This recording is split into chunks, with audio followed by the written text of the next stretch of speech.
안녕하세요. 소프트웨어 활용의 엑셀 수업입니다. 5번째 챕터네요. 수식과 함수를 적용해 보도록 하겠습니다. 자, 지난 시간에 이어서 계속해서 우리가 수식과 함수를 적용하는 방식에 대해서 알아보도록 할게요.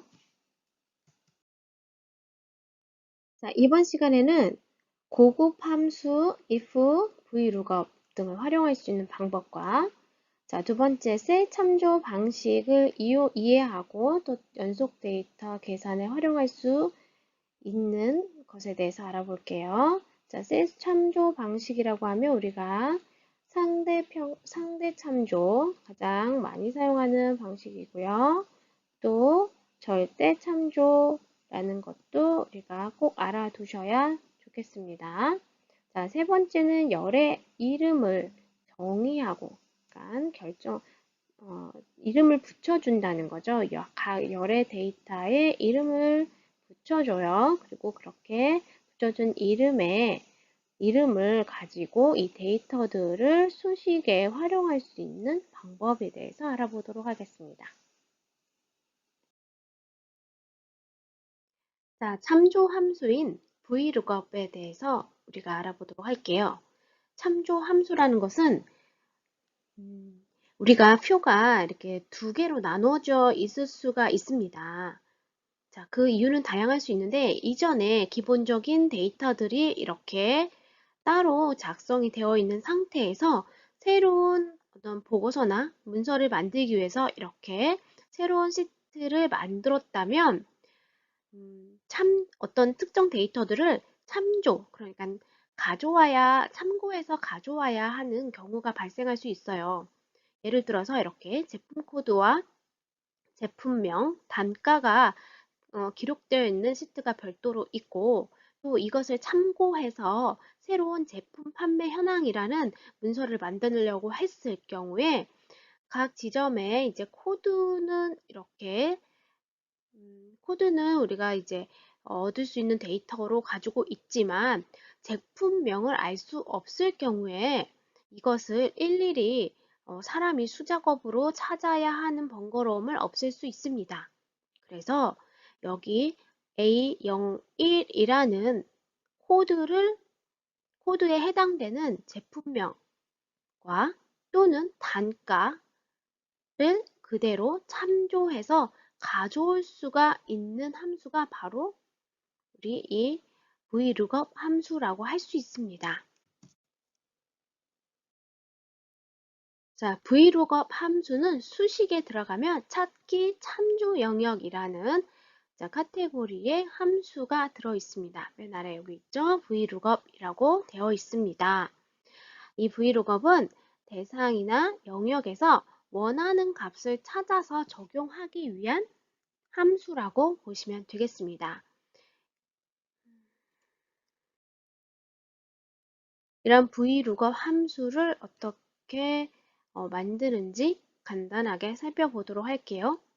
자, 일단 내가 여기 코드에 따른 제품명을 알길 원한다고 가정을 한다면 네, 먼저 vlookup이라는 함수를 찾아서 해당 창을 열면 이렇게 함수 인수라고 해서 새로운 대화창이 나옵니다.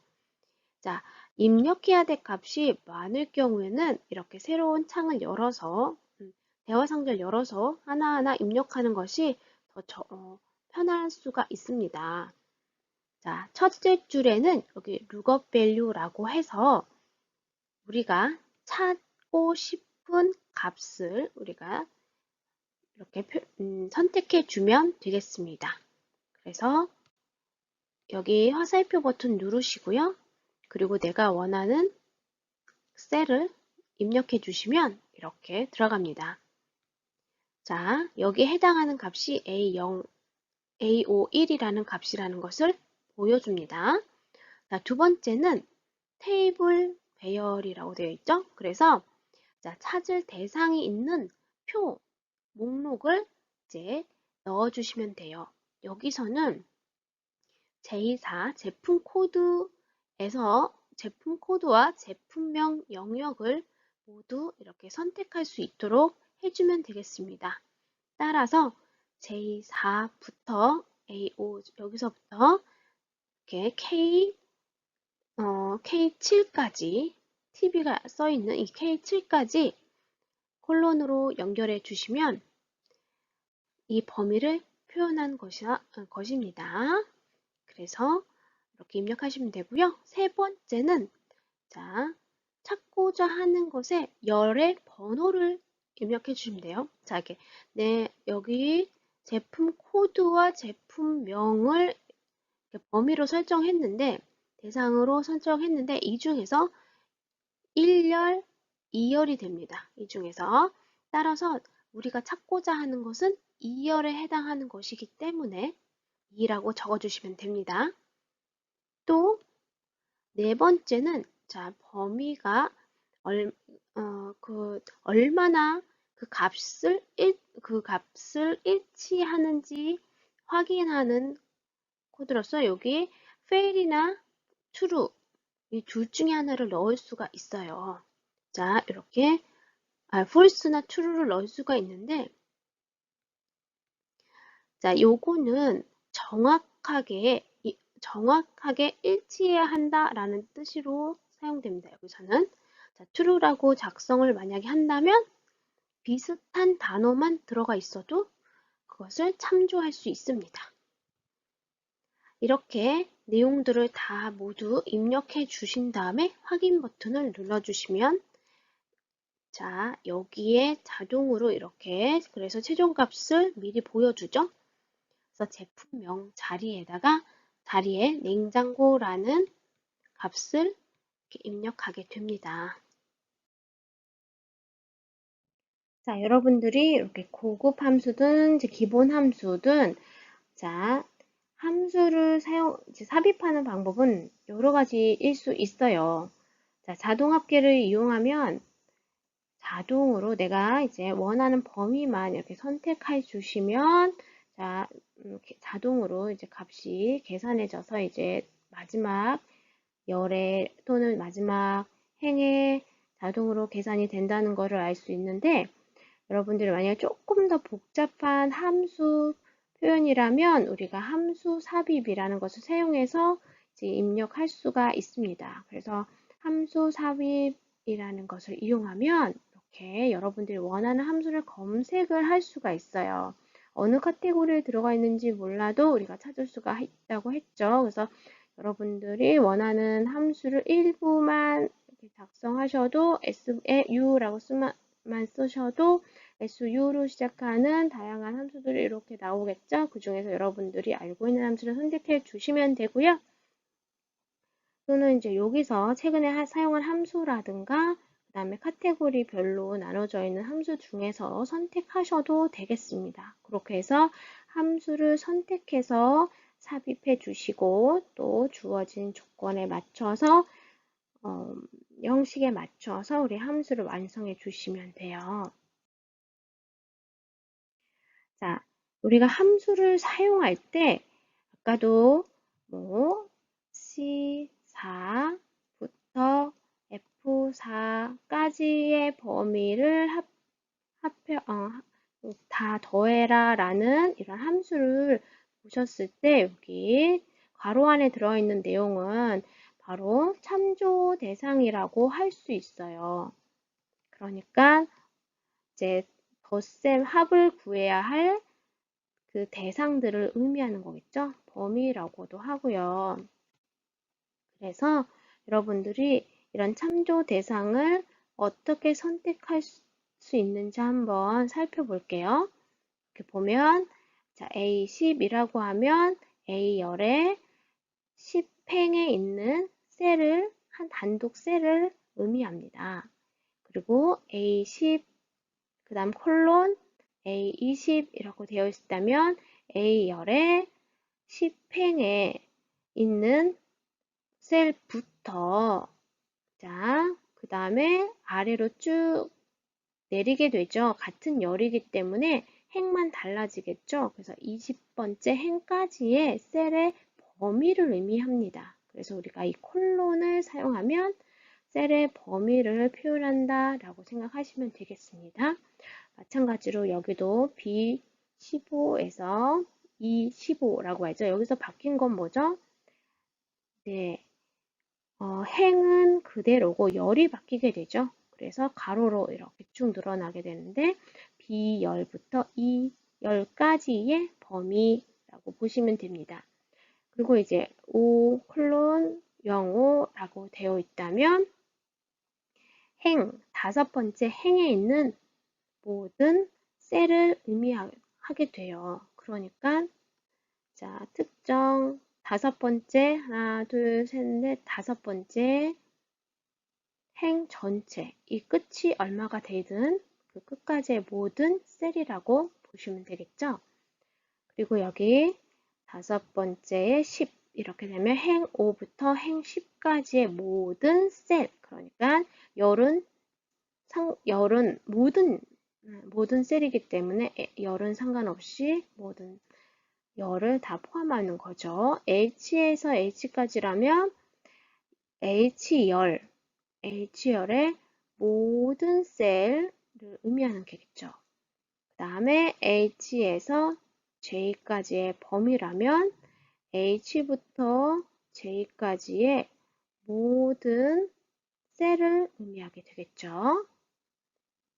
그리고 마지막으로 A10, E10이라고 되어 있다면 A열부터 E열까지, 그 다음 10행부터 20행까지 셀 범위가 되겠죠. 그러면 아마도 자, A부터 E까지, 자, 여기 쭉 1부터 다루면 10부터 20까지 이렇게 행이 있다면 이 특정 구간이 되겠죠. 이 구간의 모든 셀 범위 내용을 의미한다 라고 보실 수 있습니다.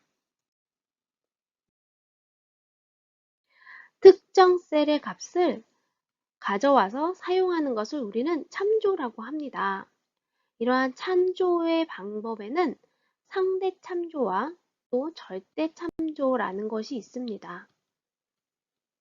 자, 상대 참조부터 먼저 알아보도록 할게요. 자, 여기에 금액이라는 값이 있어요.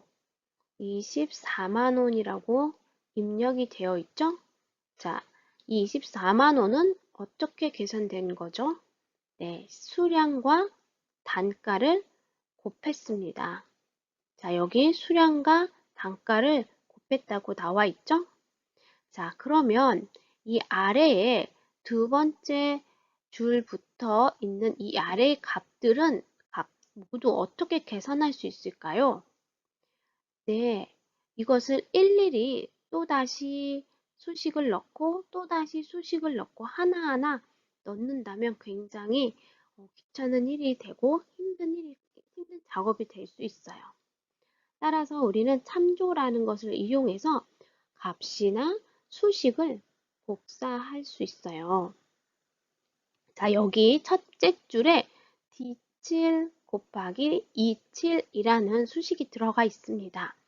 D7 곱하기 27이라는 수식을 그 다음 줄에도 같은 형태로 적용하고 그 다음 줄도 같은 형태로 적용하기 위해서는 우리가 요 셀을 선택하면 저 오른쪽 아래 모서리에 이렇게 십자 모양이 나타날 때 쭉 아래로 드래그하면 복사가 된다는 걸 알 수가 있어요. 값이 복사되기도 하고 이렇게 수식이 들어가 있을 때는 수식이 복사가 돼요. 그런데 수식이 복사될 때 그대로 두 번째 줄도 D7 곱하기 27로 복사가 되면 안 되겠죠? 네, 두 번째 줄은 어떤 수식이 들어가야 하죠? 네, 두 번째 줄은 자, 한 줄 내려왔기 때문에 D7이 아니라 D8 곱하기 28의 형태의 수식이 들어가야 돼요. 그 아랫줄은 네, D9 곱하기 29 이런 식으로 네, 달라지게 되겠죠? 수식의 형식은 같지만 우리가 음, 이 상대적인 값으로 아래로 복사했기 때문에 한 줄씩 한 줄씩 자, 어, 이 뒤에 값이 바뀌는 걸 볼 수 있어요. 그렇죠? 자, 그래서 이렇게 상대적으로 값들이 변할 수 있는 것을 우리가 상대 참조라고 합니다.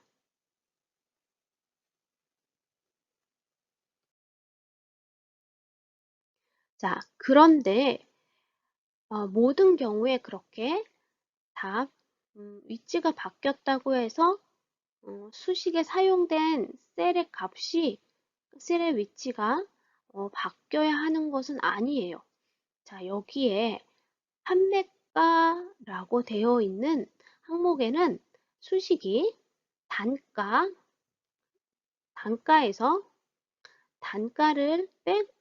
단가에서 자, 단가의 할인율을 곱한 값을 빼준다고 했어요. 자, 그러면 어떻게 수식이 들어가죠? 네, 여기 나와 있는 것처럼 27 여기 있죠? 여기 단가 27에서 빼기 27 다시 한번 단가 곱하기 할인율입니다. 할인율은 상단에 이 셀이죠. 할인율에 대한 셀입니다. 그런데 이 할인율을 가져다가 그대로 써서 예를 들어서 27 빼기 27 곱하기 그 다음에 G4 이렇게 입력한 다음에 아래로 복사하게 되면 이 수식을 복사하게 되면 어떻게 될까요? 네, 두 번째 줄은 아마 28 빼기 28 곱하기 G5 이렇게 할인율까지도 한 줄씩 내려오게 될 거예요.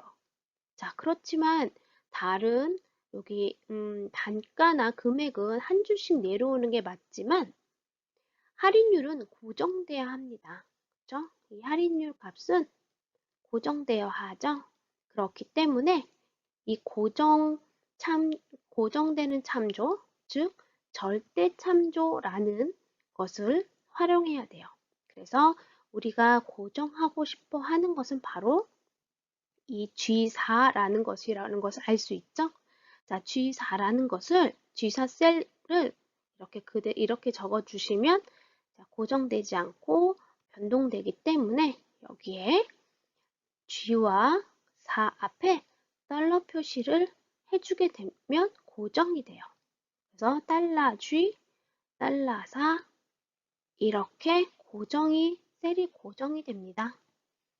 그래서 아래로 쭉 복사를 하더라도 뒷부분에 있는 할인율이 고정된다는 것을 알 수가 있어요. 이렇게 해서 부분적으로 내가 셀의 참조를 고정시켜야 할 경우에는 절대 참조 방식을 사용하고 그때 이렇게 열과 행에 달러 표시를 반드시 해주셔야 한다는 겁니다. 달러 표시는 직접 여러분들이 입력을 하셔도 되고 F4키를 사용하면 커서를 두고 F4키를 사용하면 자동으로 달러 표시가 생성이 됩니다. 자, 이번에는 열의 이름을 정의하는 방식에 대해서 설명해 볼게요. 이름은 왜 정의하게 되냐면요. 데이터를 가져다 쓰기 편한 형태로 이제 묶음으로 묶어두는 거라고 보시면 돼요. 그래서 여러분들이 여기 수식이라는 탭에 이름 정의라는 것이 있고요. 그것을 정의하고 이름을 관리하고 또 수식에서 사용할 수 있는 그런 기능이 있습니다. 그래서 이름 관리자를 먼저 선택을 하신다면 이런 대화 상자가 열려요. 그래서 자, 여기 있는 이름은 자, 제가 마음대로 입력할 수가 있고요. 이 이름에 해당하는 데이터 영역을 넣어주시면 돼요. 그러니까 우리는 이렇게 참조 대상만 딱 설정을 해주시면 돼요. 그래서 드래그 앤 드롭으로 해서 해당하는, 예를 들어서 단가에 해당하는 데이터는 자, 여기 D4부터 아래로 쭉 어느 끝점까지겠죠? 이 참조 대상을 이렇게 미리 설정해 놓으면 우리가 수식으로 계산할 때 단가 또는 주문 현황 이렇게 쭉 그때그때마다 이 많은 데이터를 드래그해서 참조시키는 게 아니라 이렇게 해당하는 이름을 가져다가 쓰면 아주 편리하게 수식을 만들 수가 있습니다. 이번 챕터에서는 수식과 함수를 적용하는 방법에 대해서 알아봤습니다. 자, 지난 시간에 배웠던 내용도 상기하면서 정리해 보세요. 수식과 함수가 무엇인지, 자, 연산을 어떤 것 우선해서 계산해야 하는지, 또 상대 참조와 절대 참조에 대해서 오늘 배웠습니다. 그리고 기본 함수는 합계, 평균, 그리고 카운트, 최대값, 최소값 구하기 등의 함수들이 있습니다. 그리고 고급 함수에는 if 함수와 그리고 if 함수를 포함하고 있는 함수들, 그리고 찾기 함수인 vlookup, hrlookup 등에 대해서 알아봤습니다. 정의된 이름을 사용해서 수식에 적용할 수 있다고 했습니다. 그래서 이름 관리자를 이용해서 데이터의 범위를 미리 이름을 정해서 정의해 놓으면 사용하기 쉽겠습니다. 감사합니다. 소프트웨어 활용이었습니다.